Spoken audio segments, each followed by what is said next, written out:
Check చేసుకోండి. పశుపతి గారు 1988 సంవత్సరంలో ఎన్టీఆర్ గారి క్యాబినెట్లో నుండి అర్ధాంతరంగా బయటకు వచ్చినటువంటి ముద్రగడ పద్మనాభం గారు 6 నెలల్లో దేశ ప్రధానిని పిలిచి, రాజీవ్ గాంధీ గారిని పిలిచి ఒక బహిరంగ సభను కాకినాడ వేదికగా నిర్వహించడం జరిగింది. అసలుకు ఏ అంశాలలో కానీ ఎప్పుడు కూడా కాపులకు ప్రధానమైనటువంటి ఎజెండా, కాపుల జెండా ఎజెండాకే ప్రయారిటీ ఇచ్చినటువంటి వ్యక్తి ఎక్కడ కాపుల విషయంలో కాంప్రమైజ్ అనేది కాలేదు. ఎట్లా కొనియాడతారు ఆయన ఉద్యమ పటిమ? అదే విషయం. ఇప్పుడు ఆ రోజుల్లో ఎంతమంది చెప్పాను, ఒక యంగ్ పొలిటీషియన్ గా మనం చెప్పొచ్చు. ఆ యంగ్ పొలిటీషియన్స్ లో ఏంటి అంటే, ఫస్ట్ ఆయనను ఆశీర్వదించింది ఏంటంటే ఆ సామాజిక వర్గాలు ఆయనను ఓన్ చేస్తున్నారు. ఆ ఓన్ చేసుకున్నప్పుడు ఈ సామాజిక వర్గాని కోసం నేను ఏదో ఒకటి చేయాలి అంటే, ఆ సామాజిక వర్గంలో ఒక బలమైనటువంటి కొన్ని సెక్షన్ ఆఫ్ పీపుల్ ని, కొన్ని ప్రాంతాలలో ఒక నిరుపేదలు కూడా ఉన్న మాట వాస్తవం. అది అన్ని సామాజిక వర్గాల్లో ఉంటుంది. ఆ సామాజిక వర్గాల్లో ఆయన ఒక కలత చెందిన మాట విషయానికి ఆ రోజుల్లో రాజకీయంగా మనకు ఒక గుర్తింపు ఉన్నప్పుడే మనల్ని, మన సామాజిక వారిని గుర్తిస్తారు. మనం ఒక సంఘటితమైనప్పుడే, మనం ఒక యూనిటీగా ఉన్నప్పుడే మన దగ్గరికి ఏ పొలిటీషియన్ పార్టీ అయినా వస్తారు, మన మాట వింటారు, మన అవసరాలను తీరుస్తారు అనే ఒక బలమైన పంతాని కట్టుబడి ఉన్నటువంటి మాట వాస్తవం. ఆ దిశగానే కొన్ని సందర్భాల్లో ఎన్టీ రామారావు గారిని విభేదించి కూడా పార్టీ నుండి వెళ్ళిపోయినటువంటి సందర్భం కూడా చూసాం మనం.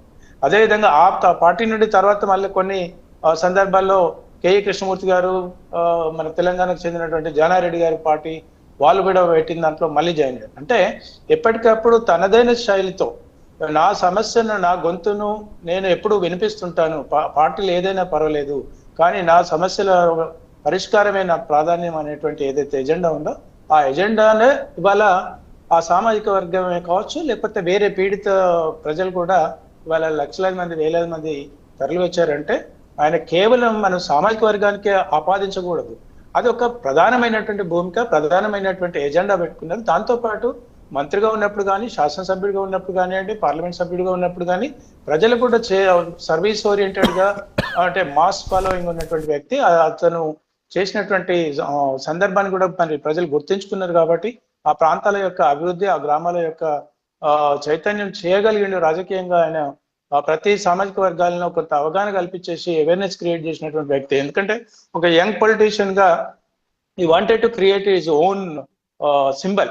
సో ఆ దిశగానే ఆయన పనిచేశాడు. ఇవాళ మనం ప్రధానంగా కాపుల కోసమే పనిచేసిండు అనేది చెప్పకుండా అన్ని పనిచేసిండు అని చెప్తే బాగుంటుందని నేను అనుకుంటున్నాను. అయితే భవిష్యత్తులో ఇప్పుడు సోదరుడు అన్నట్టుగా అది మళ్ళీ నేను డిబేట్ కాదు అంటే, రాజ్యాంగంగా స్టార్టింగ్ లో ఏదైతే కాన్స్టిట్యూషనల్ ఉందో అది ఎస్సీ ఎస్టీ కోసం చేసినటువంటి కాన్స్టిట్యూషనల్. అది పార్టీలు ఒక బెనిఫిషరీ చూసి, అంటే కొన్ని సెక్షన్ ఆఫ్ పీపుల్, ఒక ఆర్థికంగా ఇబ్బంది పడినటువంటి వ్యక్తులను చూసి ఆ సామాజిక వర్గాలు మొత్తం, మా సామాజిక వర్గానికి కూడా మాకు రిజర్వేషన్స్ కావాలి అనేటువంటి ఆలోచనతోని ప్రతి రాజకీయ పార్టీలు ఓటు బ్యాంక్ రాజకీయాలు చేసినాయి. కాబట్టి అందులో కూడా మాకు కావాలనేటువంటి అప్పట్లో మరి బీసీలను కూడా కలిపి మళ్ళీ అది రాజకీయంగా మళ్ళీ దాన్ని విత్డ్రా చేసుకున్నారు. ఇప్పుడు అది పెద్ద ఎత్తునే ఉధృతంగా అయ్యే అవకాశం కూడా ఉంటుంది. దానికి సంబంధించినటువంటి వాళ్ళు మంత్రివర్గంలో కూడా ఇప్పుడు ప్రస్తుతం ఉమ్మడి గవర్నమెంట్ ఉంది కదా, కూటమి ప్రభుత్వం. ఆ కూటమి ప్రభుత్వంలో కూడా ఆ సామాజిక వర్గానికి చెందిన వాళ్ళు కూడా కీలక పదవుల్లో ఉన్నారు. కాబట్టి ఈ ఒక్క ఇతని చనిపోవడమే కాదు, ఒక స్మరించుకుంటూ మళ్ళీ ఒక ఉద్యమాన్ని ఉధృతం చేసే అవకాశం కూడా లేకపోలేదు. అంటే గత కొన్ని సంవత్సరాల నుండి కాపులకు ప్రత్యేకంగా కొనసాగుతున్నటువంటి ఉద్యమాలు కానివ్వండి, ప్రభుత్వ పథకాలు కానివ్వండి, వాటిని కంటిన్యూటీ చేయడంలో చాలా వరకు జాప్యం కొనసాగిందనేటటువంటి అంశాన్ని ప్రధానంగా రాజకీయ చర్చల్లోకి తెచ్చినటువంటి వ్యక్తి ముద్రగడ పద్మనాభం. ఆయన ప్రారంభించినటువంటి అంశాలు కానివ్వండి, భవిష్యత్తు తరాలు దాన్ని ఎట్లా కంటిన్యూ చేస్తాయి, ఆ స్కీమ్స్ని కానివ్వండి, ఆ వెల్ఫేర్ స్కీమ్స్ని కానివ్వండి. ఆయన అంటే ఇప్పుడు తుని సమావేశం రోజు 89 డిమాండ్లు ఆయన ప్రభుత్వం ముందు పెట్టారు. మరి వాటన్నిటిని ఎట్లా కంటిన్యూటీ అవుతాయి, ఎన్ని పూర్తి అయినాయి, మరి ఎన్ని పూర్తి కావాలి? వీరశేఖర్ గారు ఒకటండి, ఇప్పుడు రాజకీయ పార్టీ పశుపతి గారు వీరశేఖర్ గారిని రెస్పాండ్ రాజకీయ పార్టీలు ఎప్పుడు కూడా రైట్ Yes. వీరశేఖర్ గారు మీకు కంటిన్యూ. పశుపతి గారు మీరే చెప్పండి ప్లీజ్. ఓకే, ఇప్పుడు డిమాండ్స్ అనేది ఇవాళ భారతదేశంలో ఆ ఒక్క సామాజిక వర్గం కాదు, ఏ సామాజిక వర్గానికి తీసినా వందల సమస్యలు ఉంటాయి. ఇవాళ 75 సంవత్సరాల స్వతంత్ర భారతదేశంలో ప్రతి ప్రాంతం సమస్యతోనే ఉంది, ప్రతి సామాజిక వర్గం సమస్యలతోనే ఉంది. సమస్యలు లేకుండా ఇంకా కావాలంటే ఇంకో 100 years అయితే అమెరికా లాగా మనకు కూడా 170 సంవత్సరాలు వస్తాయి. కానీ సమస్యలు వర్సెస్ అంటే ఫుల్ఫిల్మెంట్ అనేది అంటే ఈ రోజు కూడా భారతదేశంలో విద్య లేదు, వైద్యం లేదు, ఉద్యోగం లేదు. ఇలాంటి విషయాలతోని మహిళలు కావచ్చు, లేకపోతే నిరుద్యోగులు కావచ్చు సతమతమవుతున్నటువంటి పరిస్థితిలో ఆ రోజు పెట్టినటువంటి డిమాండ్స్ వాళ్ళ ఆకాంక్షల మేరకు, వాళ్ళ అవసరాల మేరకు 89 డిమాండ్స్ పెట్టిన మాట వాస్తవం. ఇవాళ ఒక్కటే అండి, ఏ పార్టీ ఆ పార్టీ అనేది అనట్లేను. ఇవాళ వాళ్ళు ఎంత సంఘటితమైతే, ఎంత ఓటు బ్యాంకు కనుక టర్నప్ అవుతారో, ఎన్ని ఎమ్మెల్యే సీట్లు, ఎన్ని పార్లమెంట్ సీట్లను ప్రభావితం చేయగలుగుతారో దాన్ని బేస్ తీసుకునే వాళ్ళు బ్యాలెన్స్ పెండింగ్ ఉన్నటువంటి సమస్యల పైన పరిష్కరిస్తారు.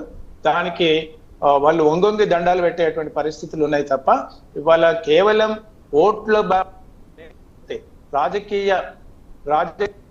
లేకపోతే రాజకీయంగా సంఘటితంగా ఎదుర్కోలేకపోతే ఏ పార్టీ కూడా వాళ్ళ దగ్గరికి వెళ్ళదు, వాళ్ళ సమస్యలు గుర్తించదు.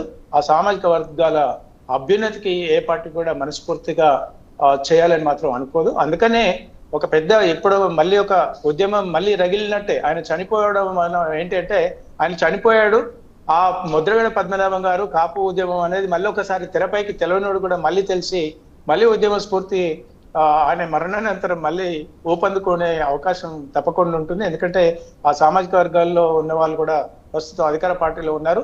దానికి కూడా ఓన్ చేసుకోవడం కోసం మళ్ళీ వైఎస్ఆర్సీపీ పార్టీ, ఎందుకంటే ఆ పార్టీకి చెందినటువంటి వ్యక్తే కాబట్టి వాళ్ళు కూడా ఓన్ చేసుకునేటువంటి ఒక అంటే ప్రత్యర్థి పోరాటం. ఈయన ముద్రగడ పద్మనాభం గారు మా పార్టీ అంటే మా పార్టీ, మా వ్యక్తి అంటే మా వ్యక్తి అనేటువంటి తహతాలు ఎందుకు ఆడుతున్నారు అంటే అది బలమైన సామాజిక వర్గం, బలమైన ఓటు బ్యాంకు, బలమైనటువంటి ఆకాంక్ష.